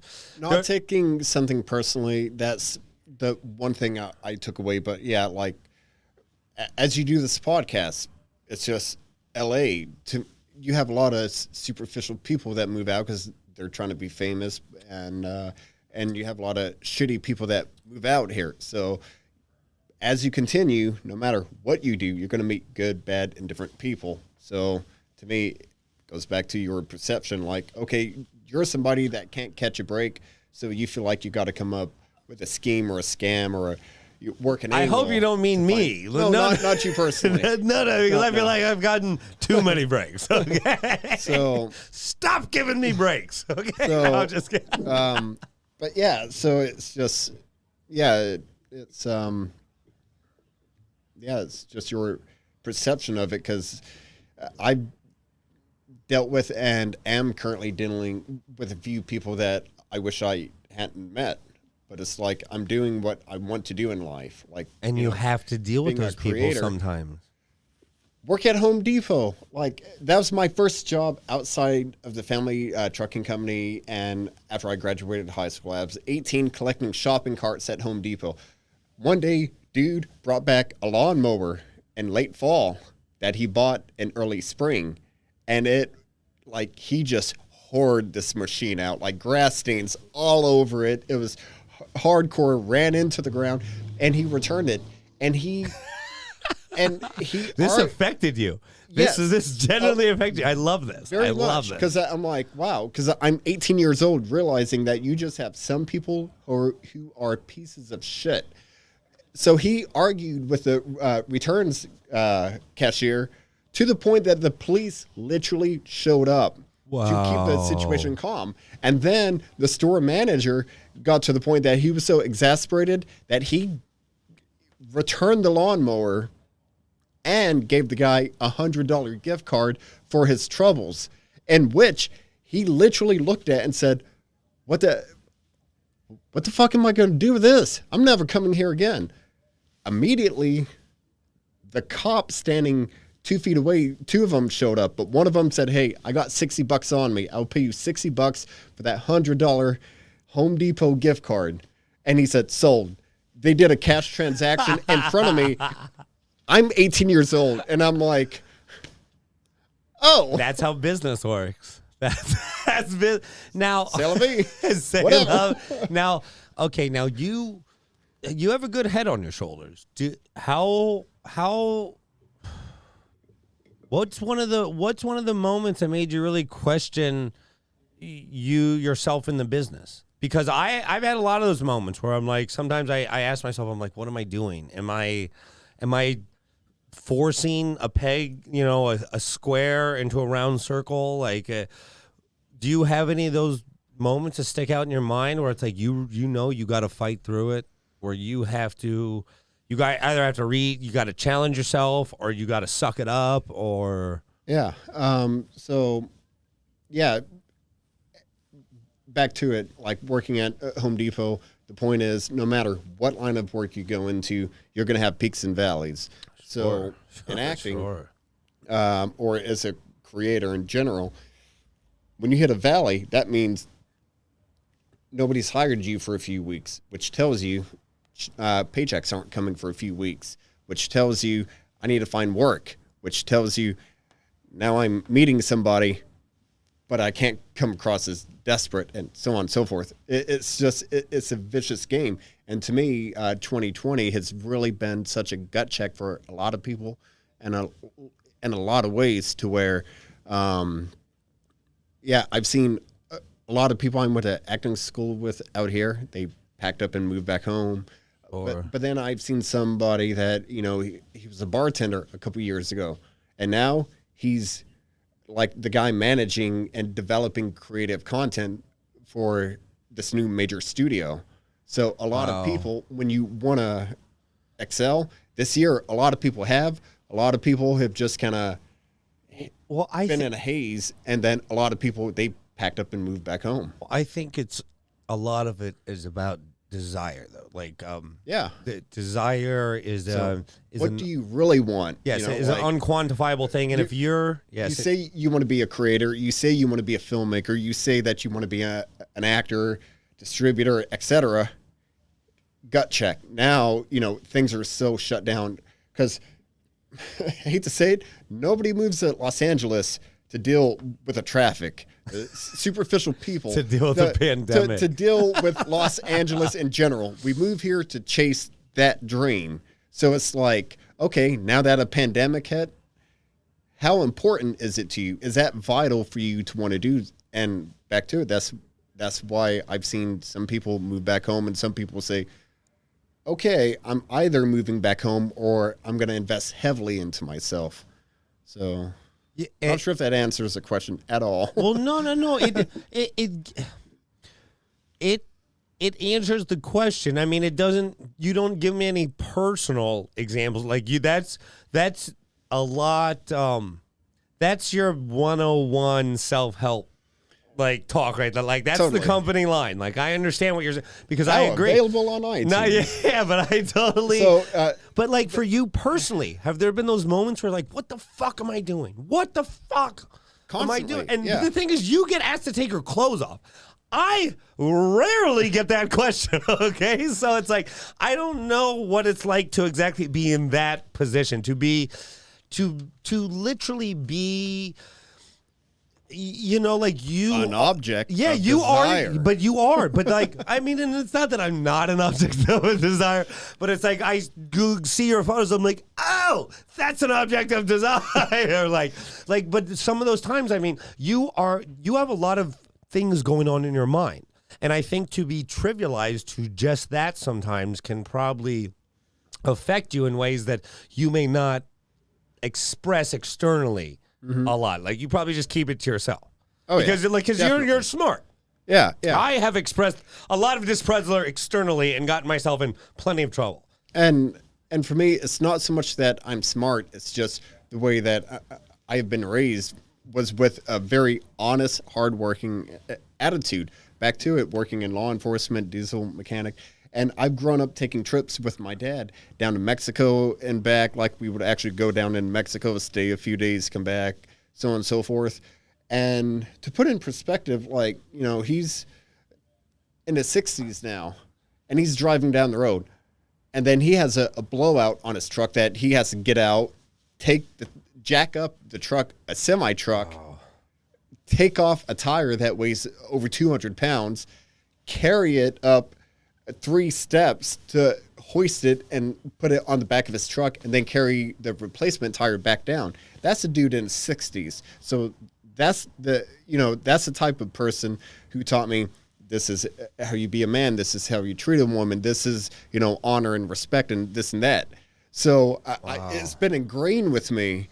And then it's like, and then you bring my mom into the equation and she owns a semi-truck company. That's like such a man's world. She's telling all of the men what to do. Well, okay, because my mother's from Bogota, Colombia, and she's a hard-nosed woman. She's an executive. She's had to, she's tough, and she taught me a lot of things that I think similar lessons, but different than your mother probably taught you. Now, I guess my question is, like, you were raised by your mother then? Because you really talk with her about a very high esteem. Yeah. Yes. Well, and both of them, because as I pointed out with my father, you may not think it was as high esteem because I brought up like how rough he was on me. But once I matured, I'm like, I totally appreciate every aspect of that. So let me rephrase. Like the way you talk about your father, it's through a progression. Mm-hmm. You see what I'm saying? But the way you speak about your mother, it doesn't seem to be like a progression. Like it's a steady Eddie type of, just the way you use your dictation, the way you speak about her. So I think she probably taught you a lot of lessons that you still hold with you. Oh, yeah. I mean, she's my mom. No, and that's wonderful. Yeah, no, and that's super wonderful. I love my mom to absolute death, and she may not understand some of my goals, but she's always supported them in the best way that she could. And I think that is something that, it taught me to get up when I failed. Like my mom, like one of the earliest lessons, I got cut from the basketball team when I was very young. The first team I was ever cut from. I'll never forget this. She's like, you weren't that good at basketball anyway. Yeah. If you really want to make the team, then I'll get you a hoop and you practice every fucking day. And she did, and I did, and I still I think about those lessons. Just because I think I'm good at something or I deserve something, it don't mean shit. Right? Like you get up and you work hard and you prove your worth, and then you earn it. And yes, you earn it, but you don't expect it. And if it doesn't happen, then fine. Then you keep going. Mm-hmm. Earning thing. Like I hate that exact verbiage because it feels like you're owed something, and I'm not. And there's a sense of entitlement. Yes, I've gotten over that in my. I'm not owed anything. Like I've had my chances, and look, when they put me up in front of Netflix and HBO, and when I was 2, I wasn't ready. I was only 3 years in comedy. I thought everything I said was going to be hilarious. Everything I did was going to be perfect, and I bombed. And I didn't just bomb like. I was 6 minutes into a 12-minute set, and I actually saw myself quitting, just getting off stage and walking off, and being like, that would be my life. I can go that way, or I can try to pick it up, try to salvage myself, and stay in it. And, I didn't sleep for a month after that set because I was so mad. And yeah, my life probably is different because of it, but you learn to get up and you learn to be better and you learn to optimize your words and you learn to make a fucking joke. Yeah. To quit rambling. But to take that statement and relate it to like the viewers who don't work in entertainment, because it's like we have so many passion projects.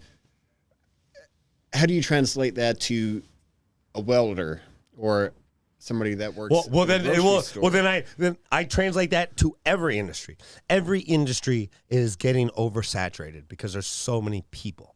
Every industry has people in there because of nepotism, because of favors, because their parents, or because they just knew somebody, not because they deserved it or they worked hard. And you got to get over that. You got to just get the fuck over it. You can't, and they call it in poker, you can't have stack envy. You can't look at these person's chips and be like, I wouldn't, you got to play your game.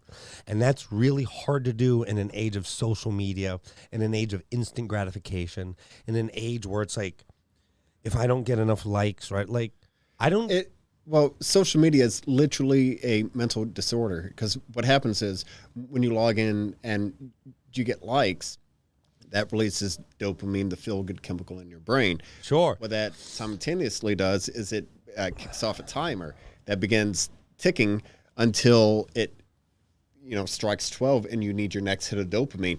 That's why sometimes you're talking to somebody and they're like, yeah, and then they start looking through social media because it's such an automated process to where the timer has gone off. They need their next hit of dopamine, and then eventually they exhaust their body of it, and then everything just gets kind of gray and just kind of bland. Yeah. Yes. Well, no, you're absolutely correct, and this is a larger issue that I'm constantly questioning and wondering. I think this pandemic is going to affect a generation of kids very adversely. Hardcore, yeah. Because I couldn't imagine graduating high school right now or college or just going into that when the social aspect of that world is so much of that development. It's not just like the book learning, it's the social learning, the social skills that you developed as a child. Yeah. Now, do you plan to have kids? No. No. Okay. No. And there's nothing. Sometimes I feel like yes. Sometimes I feel like no. No. Like once I, back to being entitled, but once I earn it, then yeah, adoption is something that's still. Well, see, that's no you. God, because we're so overpopulated, and it's like I need to carry on my such a legacy. Class act. Or, no, man, you're a class fucking act. Like you mean that with all your heart. I genuinely see it in your eyes. You're not just saying that because it's the right thing to say, and no, you genuinely mean that. Yeah. And I think that's a beautiful thing. And I think more people. What do you think? What do you think? What's the moment that you say it's more nurture than nature, right? Like you're the way you are. What? No, how did you become so open-minded? What's the moment where you lean back to, like as a child, or what? How did you get to the point where you could be so calm? Really, like because there's no way, like we all develop at different times, but there's no way that there's not a moment that you look back on and you're like, it made me who it really changed my mental pathway. So to try and make sense of that, it was sorry. Let me examine. Yeah. Oh, you wouldn't be the first person to say that to me, okay? But yeah. So why am I the way I am? I believe it's because I'm an alpha male without the ego. It's like when you think of the alpha male, they're a jerk. They're they're just not good people. But when you look at the facts that, I spoke with professional baseball scouts. I was captain of whatever sport we're playing in season. I was the captain of it. How many people do you know that can solve a Rubik's Cube? So in a lot of ways, like I could be the guy, that could be the bully. It's like, welcome to my arena. but that's not the mentality I take, because I think from being teased, picked on, and bullied, I know how hurtful it is. I think the stutter really changed you, huh? Yeah. Like you overcoming that too. It showed you that you could rise up. It got to a point in high school that I self-identified as the one who would bully the bullies. Like, if I saw you picking on a kid, I don't care what the situation is. I'm running over and I'm going to jump in and deal with it, because it's an injustice and it shouldn't be. So, Now, see, that's beautiful. Like the Seahawks are driving, they're moving units. Like this is very. And I think, do you feel like you make your parents proud? I do. That's got to make you feel good. Yeah, and I definitely do, because they're looking at where I started, where I am, where hopefully I'm going, opposed to just, like what you touched on earlier. They're not focused on my reel. They're like, he's making a living doing what he wants to do. Because I could have stayed in Indiana and been. What city in Indiana? Huh? What city in Indiana? We call it Kentuckiana. So you have Louisville, New Albany, Clarksville, Sellersburg, Jeffersonville. And this is down by where was Don Mattingly from? No idea. Don Mattingly's from right down there. Yes, Okay. from Yeah, my hometown is from Charlestown. Okay. So about half an hour to Louisville. Okay, half hour Louisville. And you've really dropped the volt. Like, I don't hear any of the South in you, because for a very short time, I lived in Merville, Tennessee. Okay. And the vol, like that, the saying the vol. Like, you don't, Well, you have a very non-regional diction. Yeah. I'm sure your voice, do you currently work on your voice stuff too? Do you do Constantly. the whatever lessons? Now, like, if a role comes up that justifies me, like hiring a tutor and all that, yeah. Big shout out to Amy Walker. Super awesome, yeah. She's my voice coach. And, yeah, from kindergarten until... And please make sure, send me in my email, send me a link, like her social media, just so it's in the bio. Perfect. Because if maybe it helps one person, then that's wonderful. Yeah. Because for over a decade, I had people telling me, put your tongue here, purse your lips, do this, do that. And like, I just couldn't get it. And then in New York, it was Paul Lincoln. He was my New York voice coach. Wow, and, And both of them were very emotional with how they worked with me, to where with Paul, he said, you speak very low in this, country, how you doing type of Southern thing. I need you to get extremely nasally, and then eventually you're going to learn how to back it off and speak like this. So literally what happened was, we would have breakfast every single morning for the last month and a half, before I moved to Los Angeles, and he would make me sing to him. So you are so you're dedicated, and you're very you're not only surprising to me. I want to have you back anytime you want to promote something or just talk about whatever. Like you want to bring your wife in, talk about her PR firm, some things, please. I think you the way your brain works is it's rare. On brand. But it's rare, and it's very refreshing. No, it's very refreshing, and that's why I want to promote anyone ever. Roberto, get that camera working. Quinton's out there. I've been waiting to see his beautiful face. Like, we have one more cocktail. The Seahawks are up 14-0. I'm going to force Quinton. Quick. Yeah, well, no, I know. We're almost at halftime. I'm going to force Quinton. I'm going to force you to make a halftime bet. Well, I mean, you're going to make a pick. So when you come back, I'm going to know your record. I'm going to tell you with my bookie what the halftime line is. God, this has been, I didn't powder my face. I see how shiny I am. But I can tell you that this episode has been one, like, you Roberto told me you and I would get along, and sometimes I don't know what that means when people tell that to me, because like I get along, I think, with most people, but your brain, I think, is a really fascinating place.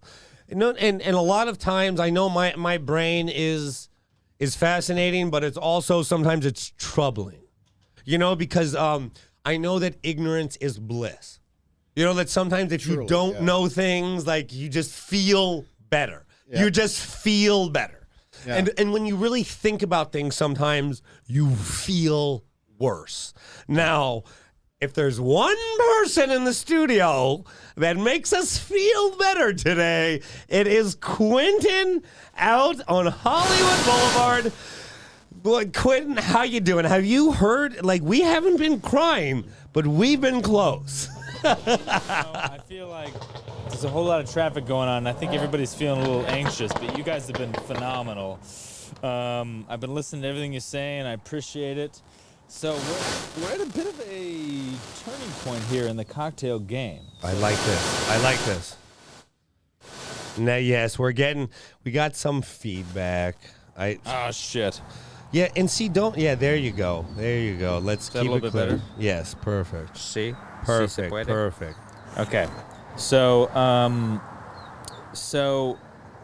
I have one more prepared cocktail for you, which I'm extremely excited about. I know you're going to love it. Yes. It's a bit of a pick-me-up. It's got a little bit of coffee. It's like tailored to Seattle because I obviously expect them to win. That being said, oh God, I like your style. We still got 5 minutes left in the first half. If you want, I took a look at your bar and I can riff on some stuff if you want me to just make something up in the meantime. Well, go ahead, whatever you feel like. Yes, because I do. For those who don't know, I do have a bar in Studio 51, but it is a very private bar. So for you to take something from there and make it usable, I'm all for.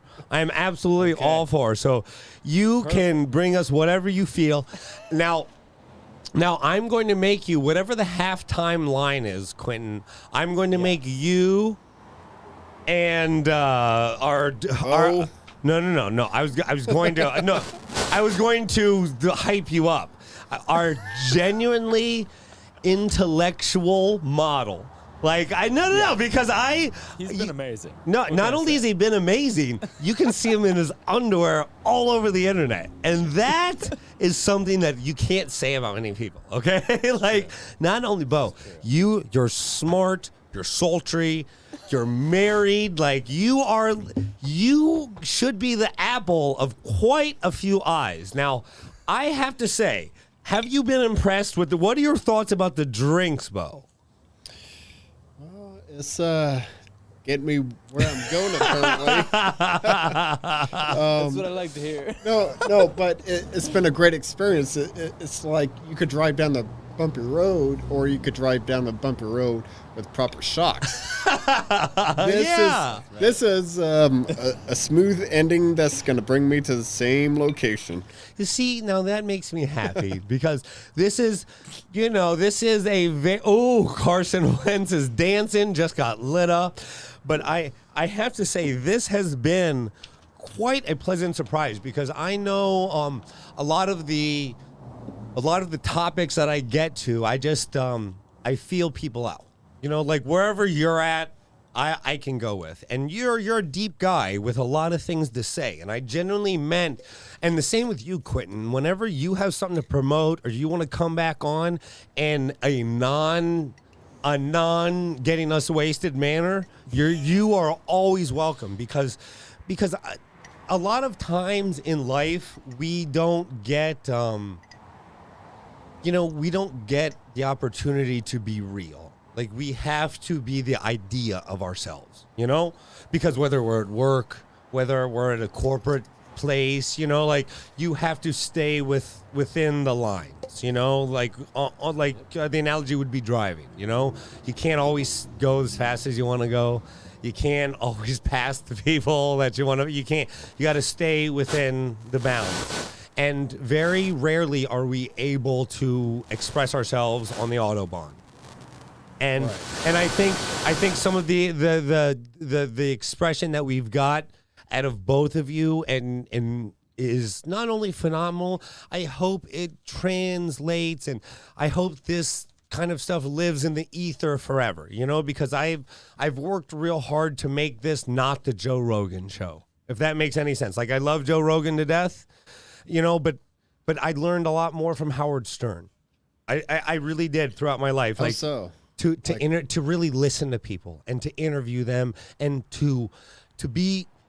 If I'm going to get the real out of you, I got to give you the real from me. And if there's one thing I learned from Stern in his early days, it's like, you just put yourself out there. And as much as it may be scary or very weird, to be honest, it is the easiest way to get to where you want to go. And when I say easiest, that's a very relative term, but easy, like, it allows you to at least be clear of conscience, when you move forward, because I've sold my soul so many times. I don't know how much is left. So all I got left is what's real, I don't have this fake thing to sell anymore. All I got is this. And when I get it back from individuals like yourself, not only does it feel good, it's very refreshing. It's very refreshing because, look, like a guy like yourself, you've had every opportunity to create false identity for yourself. Right? Like, you're smart enough that you could come in here and try to bullshit me for 90 minutes or two, whatever this is, You could try to phone just it in. Yeah. Just be the company line. Like, for one, I don't, I usually get that out of people pretty quickly. But not only, you didn't come in with any of those predispositions. You were just you, and that takes a lot of experience, and it takes years of trial and error. Because to be real with who you are, when I see people do that at like an early age, I'm like, how did you do? Like, it's got to be something ingrained in you, or maybe you learned things quicker than I did, whatever. But you came in here not only open, but this is who you are, and that should be applauded. Thank you. Now, and I have more sounds than that. But that's all I've needed today. How are you doing? We good? Yes. Old glasses. Oh, old glasses. Oh, old glasses. Not that one, the old one. We're moving our glasses. Now, Quinton, I want to ask you. We are back out on. Quinton is not on the street. There he is. Now, Quinton, my question for you: in your years of bartending, are there any experiences? Are there any people that stand out in your mind? Like this, this can't be the peak of your cocktail mixing career. Oh no, I mean, this is, this is not big time. This is not big time. I get it. You don't have to say that again. I'm very excited to be here, that's for sure. But when I was bartending regularly, Yeah. We got to get that audio. Keep that up to your mouth, that lapel. yeah. Is that a little bit better? Yeah, much better. I'm getting. Yeah. The street has a significant impact. But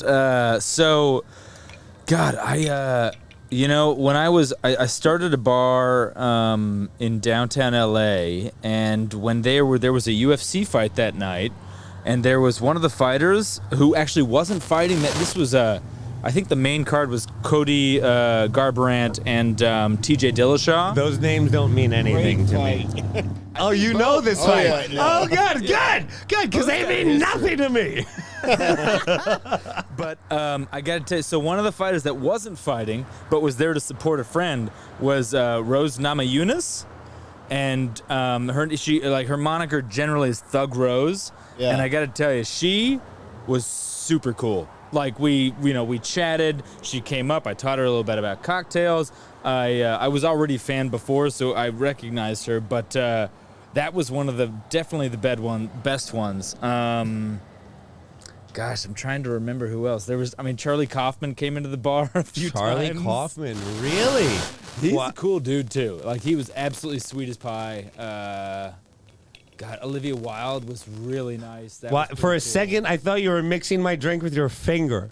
I was literally returning the cocktail before it was delivered. That's for you. Don't worry about that. I was like, you're doing so good. We had 2 minutes till halftime. We're literally almost done. Oh, man. Okay, so what do you got for us? What do you got for us, Quinton? Okay, so the next cocktail is called a business. So the sort of the lore regarding this cocktail is there's one of the classics is called a bee's knees, and that's with gin, honey, and lemon. But this cocktail is the exact same cocktail except instead of lemon it uses lime, and I don't know how, but sort of every good cocktail has like a weird story regarding it. And this one is that there was a French guy who came in to order the bee's knees, but with a French accent and a thick French accent. It kind of sounds like the bee's knees. So it sounds like the business. So the business cocktail was invented, and it's literally the same thing with lime, but it was. Yeah, I'm so happy we actually get some information with these cocktails. Really, because most of the time, I'm just like, yeah, you pick whatever, bro. Like, I'm killing tons of brain cells on the intake. Can we some balance? Yeah, I mean, we could. Yeah, do you want water? But I got alpha brain. What do you want to balance? Get ready, Bo. This is a lot. Yeah. Now this is, and I'm Quinton. I'm going to make you pick I'll make a halftime pick, okay? Just so you know, like, this still is a sports show, and you will have to pick. And I will have I'm pulling up my bookie's website right now, just so we know this is a legitimate lie. And there's 2 minutes left in the game. Things are... The game? Yeah, I know. Can you believe, like, there was actually a game during this whole thing? I know. We do... And that's the thing. I feel like this is an episode, even if you watch this in a year's time, there's still something to be taken from it. And that's the kind of show that I try, not only I try to produce, but I can't produce it without all of you, Roberto, Bo, Quinton, like you guys not only make me better, I hope 1 or 2 people listen to this and they take a little something with them for it, because I love this is still a passion project for me, yes, but I do it for, I hope, larger reasons. Say whatever, So simply because like for me to move to Los Angeles, pursuing acting, modeling, it's like if you're not in New York, that's like home base. So coming out to Los Angeles, I was like transitioning into doing more on-screen stuff instead of on print.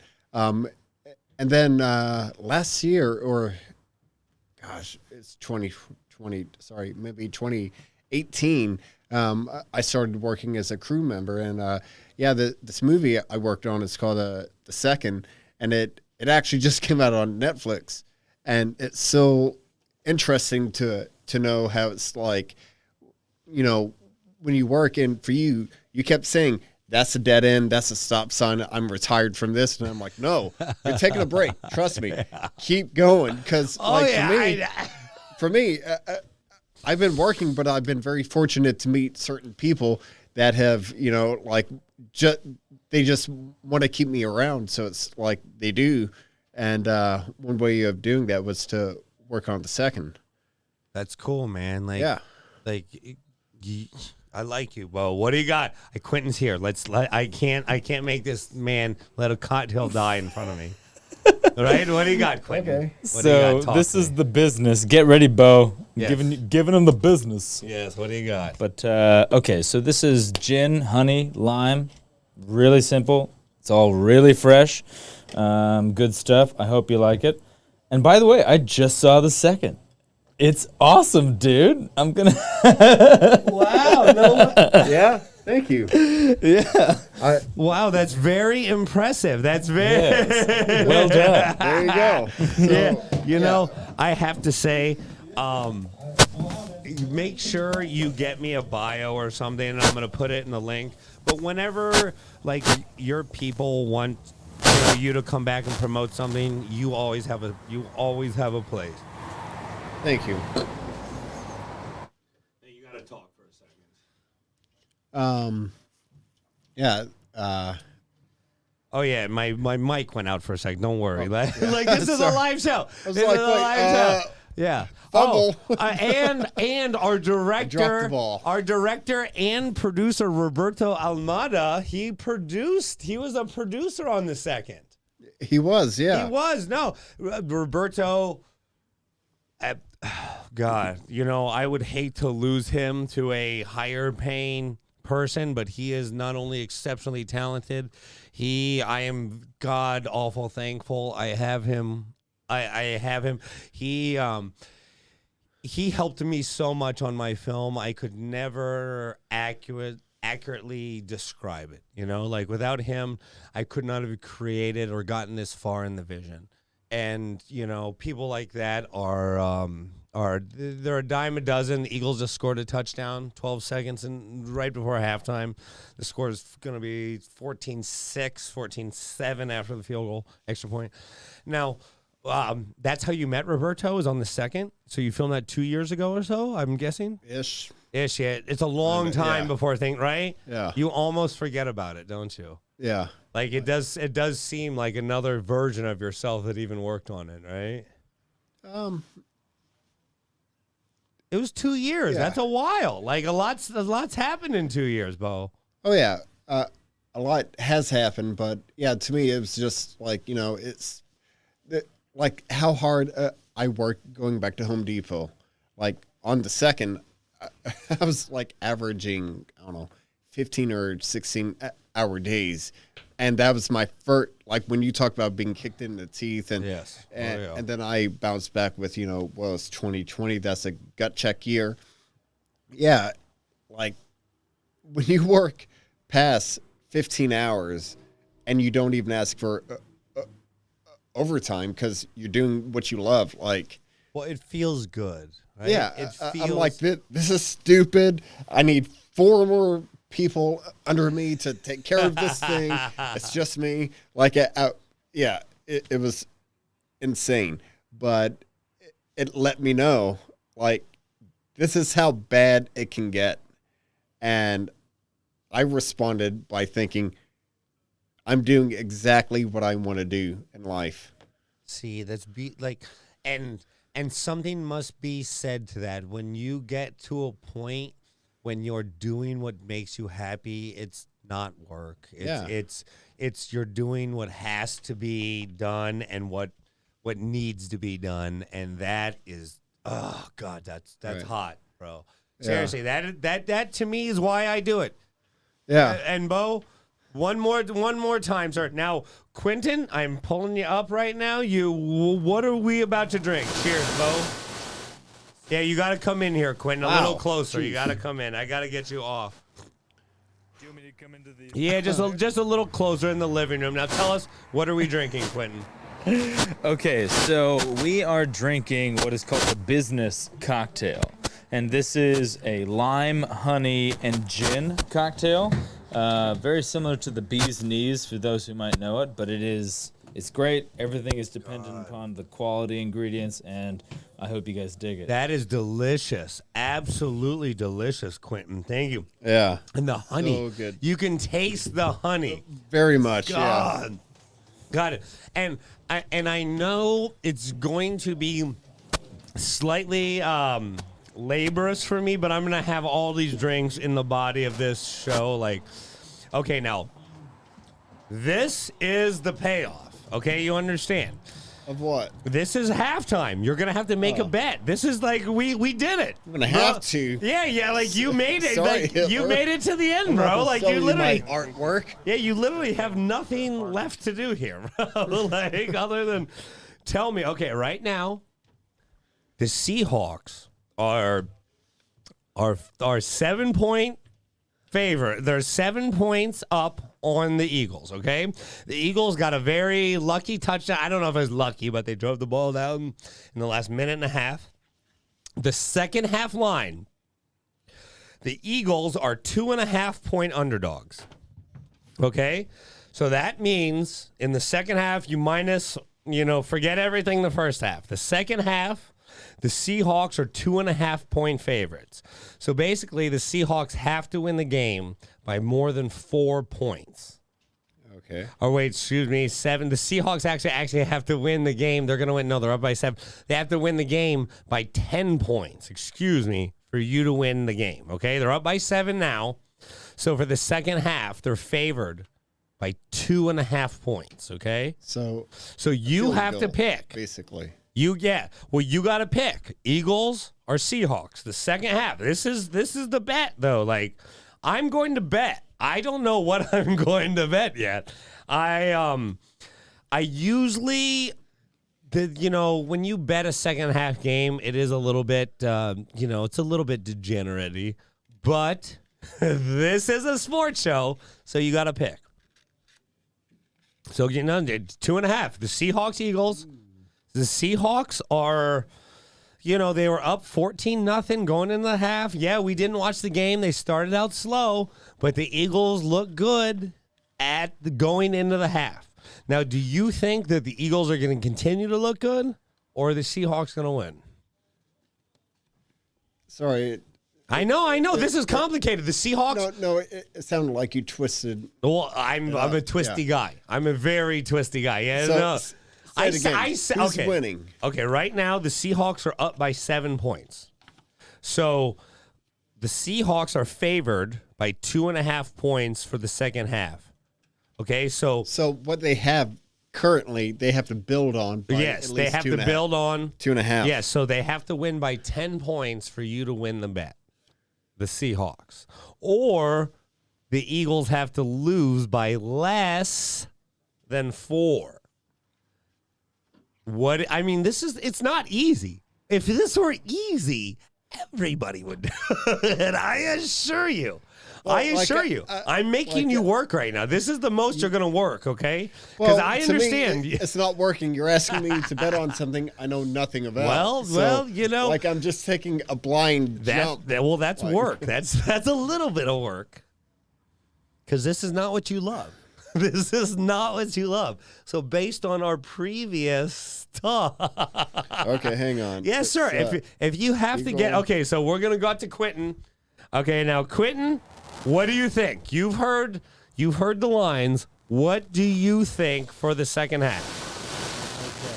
This is tough. I mean, I played, you got to hand it to, I love the Seattle offense. I think they've got tons of talent. But for whatever reason, tonight, the Eagles defense. Wow. You like the Eagles for the second half.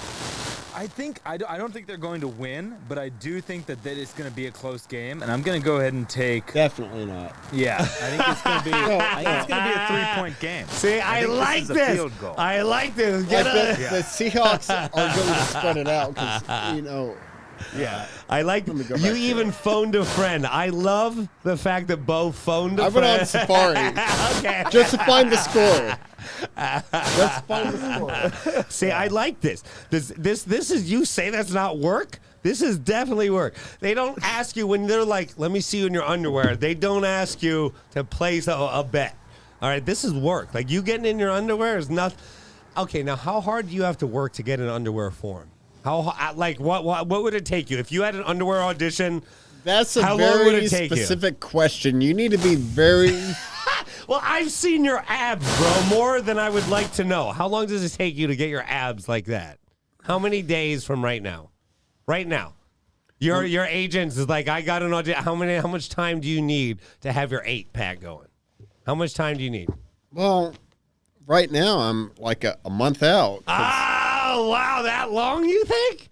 Easily. I think, no, trust me, when you just, drink beer and cocktails and stuff like that, like when you're 20 pounds overweight. I get it. I'm 30. And then you have a bender. whatever. And then you meet Quinton. But when you're at and like then you meet 7% Quinton. body fat, and then you wake up and you're at 10% body fat, it's a completely different dynamic. So it's a month. Quinton, how long for you to get an 8-pack going? Oh, good God. I mean, I played college football, and there was a time when this was normal, but nowadays, you better forget about it. I need some time to spool up. I have a hernia right now. I have to get a surgery in a few weeks. So I'm literally months out. Like, but I'm the only pregnant one in studio today, so I have an excuse. Now you haven't made your pick.